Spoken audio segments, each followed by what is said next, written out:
Well, greetings and salutations, everybody. Welcome to AMC Mailbag, the mailbag installment of AMC Movie News, where all we do is take your mailbag questions. My name is John Campy. I'm the editor-in-chief of AMC Movie News, and I'm so glad you're here. And I'm also so glad today to be joined by one of the newest members of AMC Movie News, Mr. Christian Harloff. Christian, how you doing? I'm doing great, John. Happy to be back. It's a lot of fun doing these mailbag sessions. Yeah, I love doing the mailbags, actually. It's one of my fun. most enjoyable things I do with AMC Movie News, actually. So, hey, listen, in case you guys don't know, if you would like to get your question on AMC, either AMC Movie Talk or AMC Mailbag, you can email us anytime at this email address you see below me here, at amcmovietalk@gmail.com. Now, every day on AMC Movie Talk, Monday through Friday, we take a couple of questions, and on Saturdays and Sundays, we take a whole bunch of questions and get them here on the show. So, with all that being said, let's get into the first question today. And the first question today comes to us from Chris Covington, who writes, "Hey guys, my name is Chris and I love the show." Thank you so much, Chris. "I absolutely loved both Sherlock Holmes movies. I think there is no better on-screen chemistry than Robert Downey Jr. and Jude Law. My question is, when is Guy Ritchie going to be making a third Sherlock Holmes movie? And if there is one in the near future, and I pray that there will be, what would you like the storyline to be? I personally would love to see Sherlock Holmes versus Jack the Ripper or something along those lines. Anyway, keep up the good work, guys." Well, let's start with you, Christian. Like, what do you think about Sherlock Holmes, the first couple of them, and where would you want to see a third one go if you'd want to see a third one at all? Well, I can tell you that the third one, there's already a script. I know that for a fact. But as far as Robert Downey Jr. is kind of a busy man, so getting him on board is one thing, and then trying to get Guy Ritchie as well is something in the process. But look, I don't know what the script is about. I just know that it's done. I would like to see Jack the Ripper. I think that'd be a lot of fun. I think that you could do a lot of fun things with the style. I would like to see Guy Ritchie come back. I didn't really love the second one. I loved the first one, but I would like to see. I'd like to see Guy Ritchie come back because his style is interesting for what he's doing, and I like to see a consistent tone, especially if you're going to do, you might as well do a trilogy with it to see how it goes down. And I agree that the chemistry between Jude Law and Robert Downey Jr. was something special. Yeah, I myself, I actually really enjoyed the first. Now, I did prefer the first Sherlock Holmes over the second one, but I'll tell you this, though.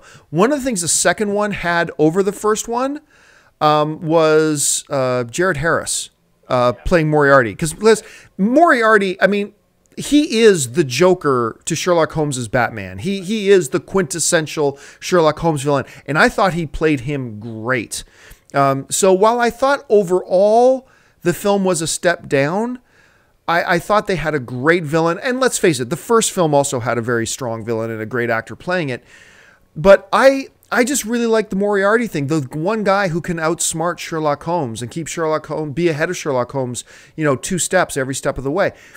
And as far as where they're going to go with the third one, I do believe they're going to do a third one. Guy Ritchie has just said a number of times it's just a matter of them getting together, the schedule for Jude Law and Robert Downey Jr. These are two very busy guys, especially Robert Downey Jr. right now.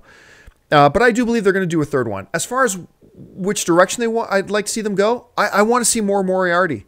I really do. I want to see more part 2, if you will, of the battle of wits, the battle of intellect between Sherlock Holmes and Professor Moriarty. I'd really like to see them go that way, because the way they ended the second one, it leaves it open for that. And while a Jack the Ripper is very intriguing, and I'd totally be on board for that, I'd want to see Jared Harris back for me. Could do both. Look what they're doing with SpiderMan. You could do 2 villains, and the fact that maybe for Jack the Ripper is somehow being helped, or you could go with Silence of the Lambs and Moriarty helps Sherlock Holmes catch Jack the Ripper. Who knows? That's actually a great idea. That's it. There it is right there. Guy Ritchie, I hope you're paying attention. We just wrote it.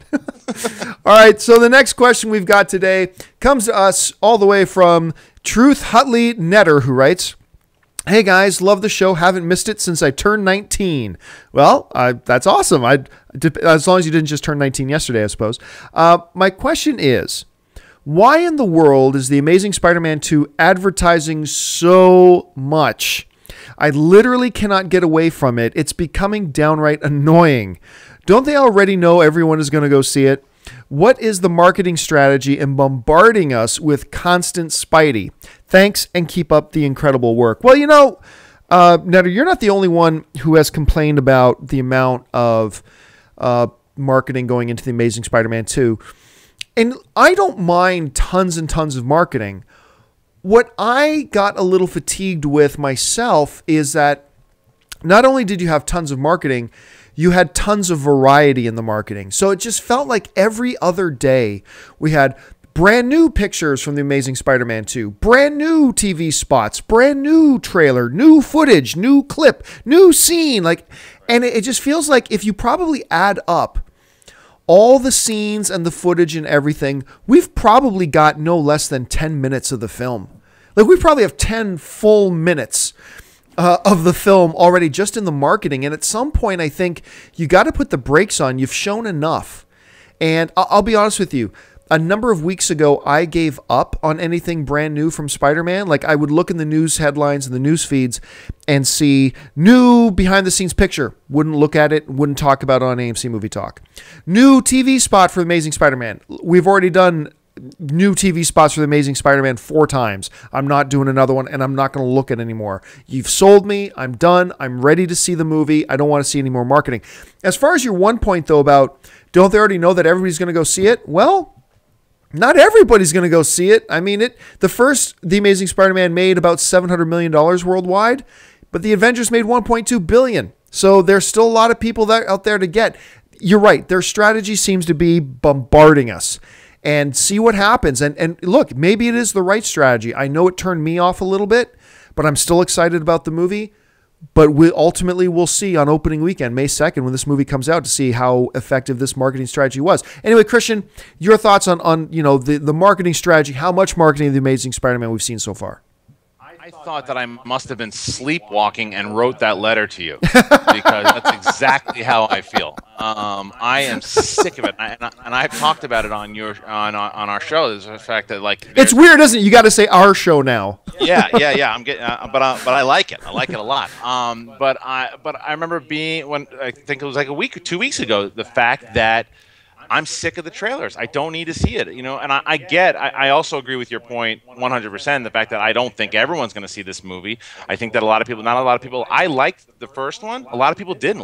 Some people hated it. And so maybe Marvel Studios is a beast, and everyone is trying to compete with Marvel Studios. So Sony is saying, "Oh man, people are talking about Ant-Man. Ant-Man's not even coming out. We got to show them Spider-Man. That's all we got. Spider-Man, and that's all I got right now." So they're shoving it down our throats to let you know that it's the first official summer movie. Captain America, Winter Soldier, not counting because it was April, but it's the first big movie of the summer. Does that mean that I like what they're doing? No, but do I understand it? Kind of.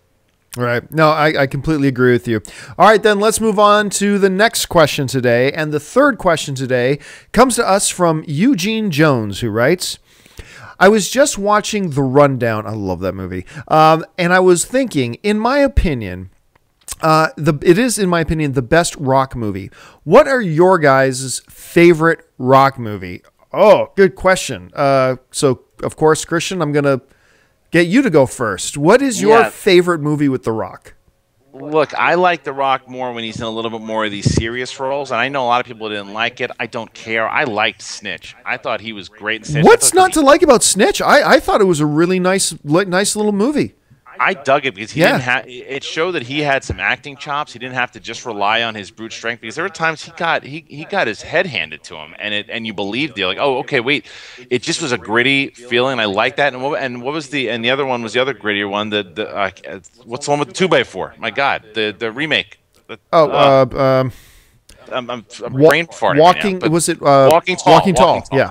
So Walking Tall was another one that I really liked that he was in too, because it showed the serious. When he first came out, like back in 2001, whatever it was, everyone was saying he could be like the next Arnold.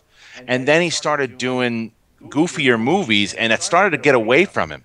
But those movies like Snitch and Walking Tall, and hopefully Hercules, will really show what this guy can do. Pain and Gain he was actually pretty good in Pain and Gain too. You know, I've talked about this on AMC Movie Talk every once in a while. The Rock has evolved from a strictly physical presence and charisma driven machine to actually being a serviceable Hollywood actor. Now, am I about to hand him an Academy Award? No. But no longer do you just get The Rock and think, oh, you're just getting him because he's the smile, he's the body, he's the action. No, he is a serviceable, now a legitimate serviceable Hollywood actor. And you combine that with his just off the charts charisma and his physical beastly presence, and you've got just maybe the biggest movie star in the world right now. I mean, it's kind of crazy. As far as my favorite performance, my favorite Rock movie, man, he was awfully funny in Get Shorty, or the sequel. One, I mean, yeah. He was awfully funny in that. He's got a lot of natural comedic timing. He's very funny. I loved him in both Fast and the Furious movies. I really thought he brought a really nice dimension to both of those. But I'm going to have to go with you, dude. I'm going to say Rundown. Rundown might still be my favorite one of his, where we really got to start his stuff. So Peter Berg, right? Yeah, and I believe on Monday they start shooting his new movie, that's San Andreas. The one where he pays the helicopter pilot after California gets basically messed up by the big earthquake, and he's hunting and searching for his daughter. So that'll be interesting to see too. I don't know how The Rock is going to fight an earthquake, but they're going to figure out a way, I'm sure. All right, next question. The fourth one today comes to us from Aaron Oates, and Aaron Oates writes, "Hey everyone, love the show. Never disappointed. My question: just saw the trailer for Tommy Lee Jones's new movie, The Homesman, and I have to say I'm intrigued. I've always enjoyed his work and was just wondering what y'all's thought of it. Keep up the great work." Well, yeah, I saw the trailer for Homesman not long ago myself. It's just within like the last 72 hours I saw it for the first time.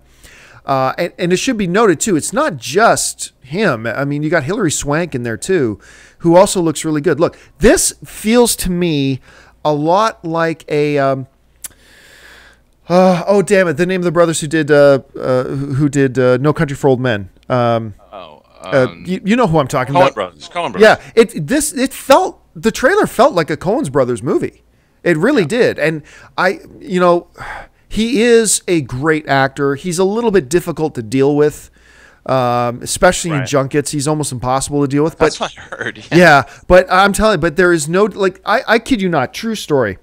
So we did the press junket at the time. I didn't cover it for us. I sent Roth Cornett, who was our movie news editor at the time. I sent her to go do the junket for Men in Black 3. And one of the event interviews that obviously she was really excited about was Tommy Lee Jones.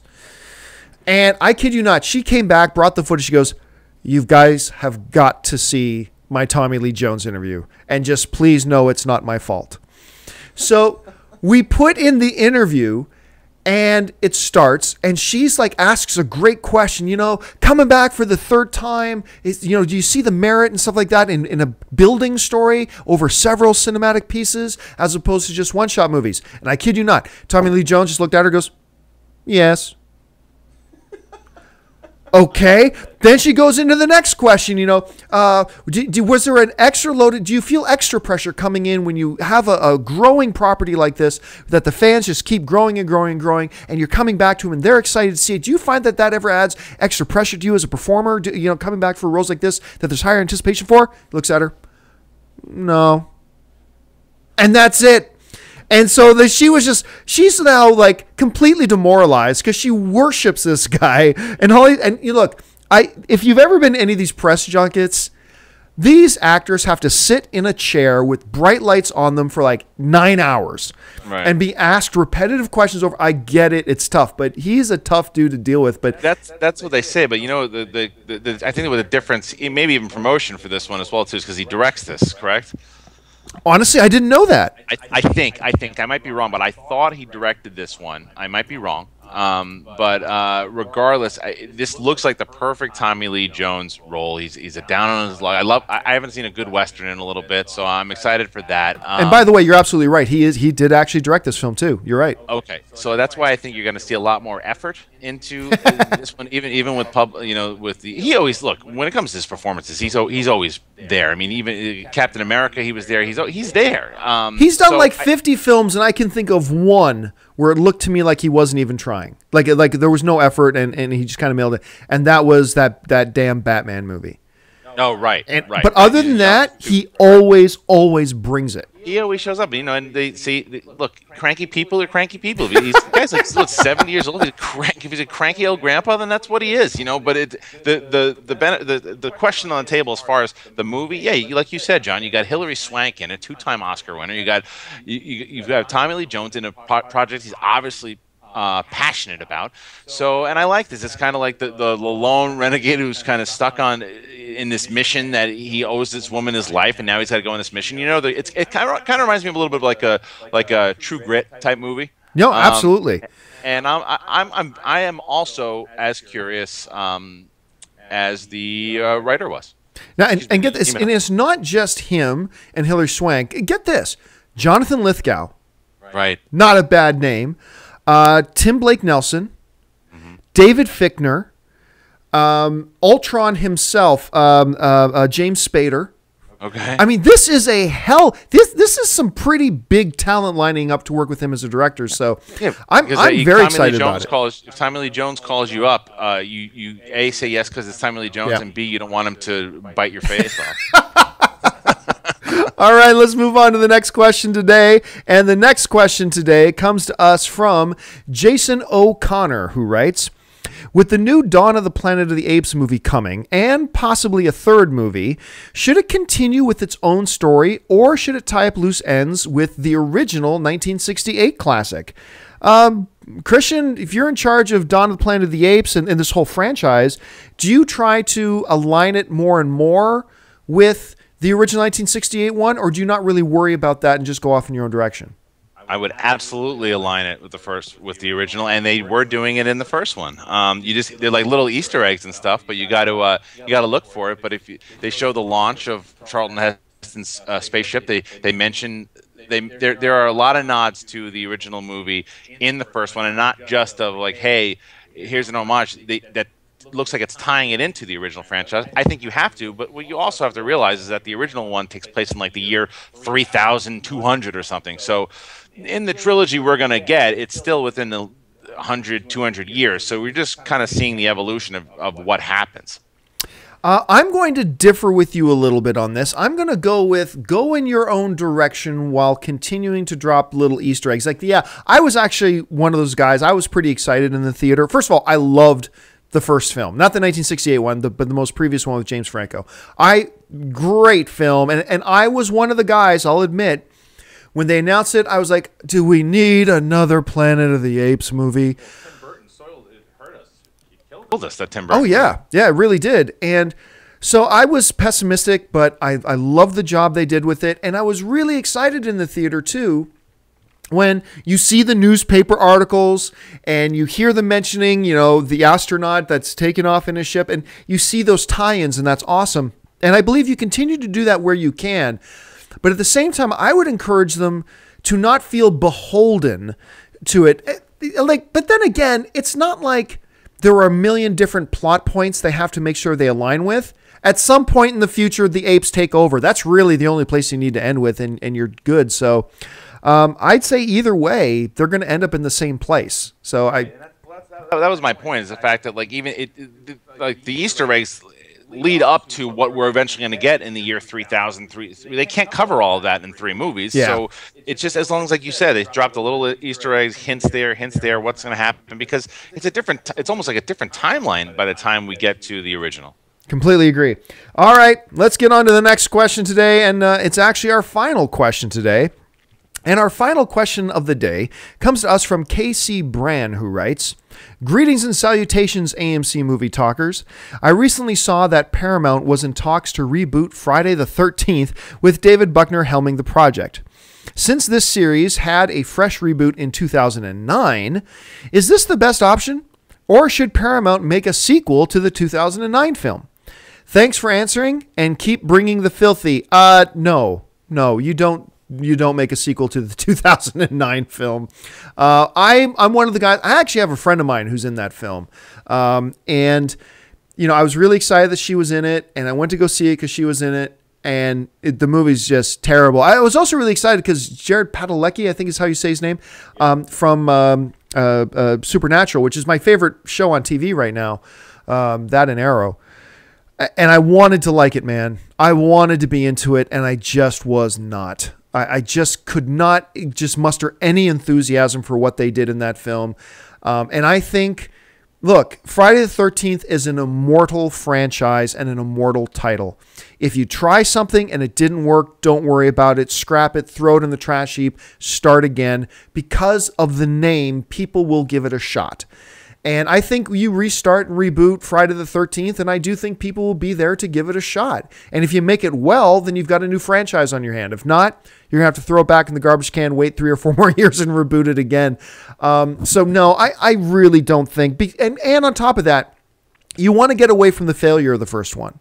The first one was not a blockbuster. People weren't happy with it, so you don't want to make a sequel to that film. You want to rid yourself of the stench of failure and move and start again. And I think that is the right thing. And you can't do that with every franchise. You can't just reboot again with just any franchise. But I think Friday the 13th is one of those titles that you can do that with. So anyway, Christian, how would you handle it? Can I say neither one of those options and just let Jason die? I'm just, because here's the main problem, and I don't know if we'll run into the same problem again, is that the movie has become a parody of itself. Yeah. Because like even you're not. I would rather them continue the Freddy versus Jason storyline. Like to me, that was at least I know I was watching a wrestling match. It was stupid, but I had fun watching these two like behemoths go after one another. This thing, the reboot was like I feel like I saw it a million times. Yeah, you can if you're a horror fan and you want to just go to like a midnight screening and laugh and jump at all the stupid kills. Yeah, then that could be fun. The only thing that scares me about this new reboot is that they're talking about how it's going to be a found footage version of the Friday the 13th. Oh dear heavens, are you serious? I did not hear that. That's the big thing that's been going around. That it's a found footage version of it. To me, I like the found footage versions of Chronicle, and now we have this new one coming out. I forget the name of it with the ET meets Supernatural and what is it? Earth to Echo. That one. Earth to Echo is the one that that's the one. Those types of movies, I like that found footage. I don't need any more horror films. I don't care if Jason's running around either. I'm kind of done with Friday the 13th. Do you remember a long time ago, I guess we're going back about 7 years ago, where there was a real effort underway to get Freddy versus Jason versus Ash? Do you remember that? Yeah. Yeah, absolutely. Oh, hell, that's one I would have watched. I would have been so on board with that. I just think it would have had the best of the slasher with the best of comedy as well. I think it would have been really entertaining. I regret that it never came about. Yeah, me too. But again, I'm hoping that from what they did in that Evil Dead remake, it looked like that Sam Raimi has every intention of trying to get Ash back for us. Yeah. All right, folks. Well, that'll do it for us. We've run all out of questions. Thank you so much for joining us today. I want to remind you, don't forget, lots of great films playing in AMC theaters right now. Head on over right now to www.amctheaters.com for your theater, showtime, and movie ticket information. If you haven't done so already, make sure you click on that subscribe button, become a subscriber to our AMC Movie News YouTube channel, keep you up to date on everything going on in the world of movie news. And if you want an audio-only version of this show, don't forget we now include AMC Mailbag in our iTunes podcast feed. So just look in the description of this video and you'll find links to our Stitcher and our iTunes podcast. So I want to thank, first of all, AMC's Mr. Christian Harloff. Christian, thanks a lot for being here today. Where can people find you online? Thank you, John. Yeah, you guys can find me right here on YouTube. Just go to Schmoes Know, subscribe to my channel. Let me know on any one of my reviews that you found me from AMC, and let's chat movies. And you can find me on the various social media networks, just at John Campea. Thanks a lot for joining us, guys. My name is John Campea for AMC Movie News, and until tomorrow, bye-bye.